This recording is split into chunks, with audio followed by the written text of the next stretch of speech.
నమస్కారం. ప్రభుత్వ పథకాల అప్డేట్స్ ముఖ్యంగా ఇందిరమ్మ ఇండ్లు, రేషన్ కార్డులు, రుణమాఫీ, రైతు భరోసా, భూమి లేని పేదలకు 12,000 ఆర్థిక సహాయం, pension, free current, free gas ఇలా తదితర ప్రభుత్వ పథకాలకు సంబంధించి ప్రతి అప్డేట్ మన ఛానల్లో వస్తుంది. మరి వీటికి సంబంధించిన డౌట్స్ కూడా క్లారిఫై చేయడం జరుగుతుంది.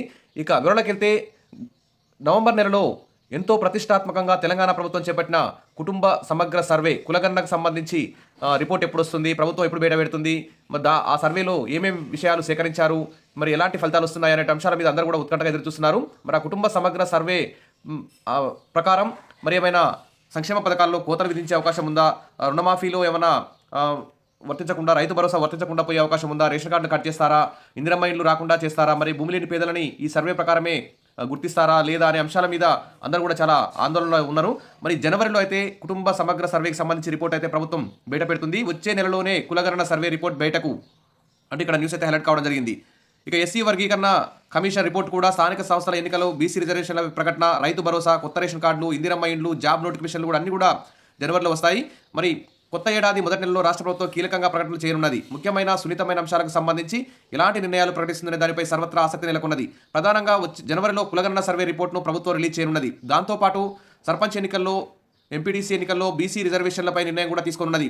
అలాగే ఎస్సీ వర్గీకరణపై ఏర్పాటైన వన్ మ్యాన్ కమిషన్ కూడా వచ్చే నెలలోనే రిపోర్ట్ ప్రభుత్వానికి సమర్పించనున్నది. దీని ప్రకారం ఎస్సీ వర్గీకరణ చేపట్టి ఉద్యోగ నియామకాల్లో రిజర్వేషన్లు కేటాయించనున్నారు. ఈ కులగణన అంటే కుటుంబ సమగ్ర సర్వే రిపోర్ట్ వస్తే జాబ్ క్యాలెండర్ ప్రకారం కొత్తగా నోటిఫికేషన్లు వచ్చే అవకాశం ఉన్నందున రిక్రూట్మెంట్ ఏజెన్సీలు రెడీగా ఉన్నాయి. వీటితో పాటు రైతు భరోసా, కొత్త రేషన్ కార్డులు, ఇందిరమ్మ ఇండ్ల మొదటి విడత లబ్ధాలను ఎంపిక చేసి ఇండ్లకు ముగ్గుపోయడం వంటి ముఖ్య నిర్ణయాలన్నీ కూడా జనవరి నెలలో ఉండడం ప్రాధాన్యత సంతరించుకుంది. ఇక కులగణన, ఎస్సీ వర్గీకరణ రిపోర్ట్ సిద్ధం. దాదాపు 97% మంది వివరాలు అయితే ఈ కుటుంబ సర్వేలు అయితే సేకరించారు. ఈ డేటా మొత్తం డిజిటలైజేషన్ చేయడం జరిగింది. ఇప్పటికే రిపోర్టు దాదాపు తయారు చేస్తూనే ఉన్నారు. అన్ని వివరాలు కాకుండా అవసరమైన వాటిని ప్రభుత్వం బయటపెట్టనున్నది.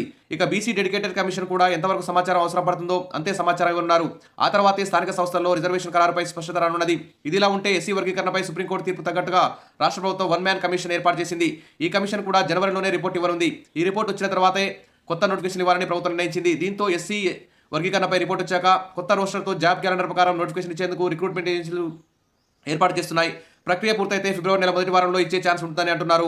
ఇదే నెలలో మరో 3 గత కొంత కాలంగా నాన్స్తూ వస్తున్న కొత్త రేషన్ కార్డుల జారీ, రైతు భరోసా, ఇందిరమ్మ ఇండ్లు వంటివి కూడా జనవరిలోనే మొదలు కానున్నాయి. రైతు భరోసా కింద పెట్టుబడి సాయాన్ని సంక్రాంతి తర్వాత ఇవ్వనున్నారు.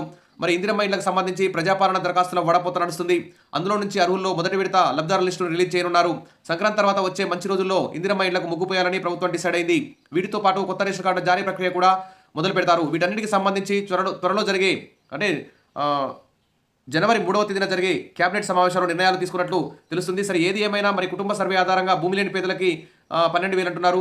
మరి భూమి లేని పేదల్ని కుటుంబ సర్వే ఆధారంగా కూడా మరి అర్హులని గుర్తిస్తారా, మరి ఇందిరమ్మ ఇళ్ళకి అర్హులను కూడా కుటుంబ సర్వేని ప్రామాణికంగా తీసుకుంటారా, రైతు భరోసా కూడా కుటుంబాన్ని ప్రామాణికంగా తీసుకుంటారా, వీటన్నిటికీ మరి ఏమైనా కోత విధిస్తారని చెప్పేసి అందరూ కూడా ఆందోళన చెందుతున్నారు. ప్రభుత్వం అయితే ఎలాంటి ప్రభుత్వ పథకాల్లో ఎలాంటి కోత ఉండదు, కుటుంబ సమగ్ర సర్వే కులగణనకి ఇతర సంక్షేమ పథకాలకు ఎలాంటి సంబంధం లేదని ప్రభుత్వం అయితే చెప్తుంది. కాబట్టి ఎవరు కూడా టెన్షన్ పడాల్సిన అవసరం లేదు.